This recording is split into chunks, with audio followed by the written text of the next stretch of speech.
మీ దృష్టిలో ఆనందకరమైన జీవితం అంటే ఏంటి సార్? సంతృప్తిగా బతికేవాడే ఆనందం.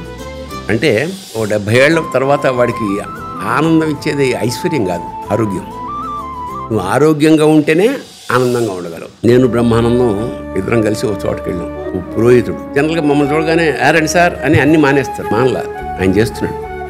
ఇప్పుడైనా అభిషేకం చేస్తారంటే ఇప్పుడు కష్టం అండి, ఇది అయిపోయింది, రేపు రండి అన్నాడు. మర్నాడు వచ్చాం, చేశాడు, డబ్బులు ఇచ్చాం. అందులో ఏమన్నాడు, ఉండిలో. సరే మేము వచ్చి టిఫిన్ చేస్తున్నాం. ఆయన గుడి మూసేసి వెళ్ళిపోతుంటే, స్వామి పంతులు గారు రండి వస్తా టిఫిన్ చేయండి, కాఫీ తాగుతారండి.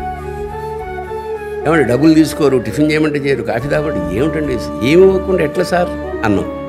ఏమండి నాకు 1 ఎకరం పొలం ఉంది, 1 ఆవు ఉంది, ఈశ్వరుడు ఉంది, ఇంకా నాకేం కావాలి సార్? నేను తర్వాత రాశాను, మేము ఇద్దరం నడుచుకుంటూ వెళ్తున్నాం, మా అహంకారాలు 2 బూడిద కుప్పల్లాగా అక్కడ పడ్డాయి అని రాశాను. ఆ తృప్తి కావాలి, అట్లా బతకగలగాలి.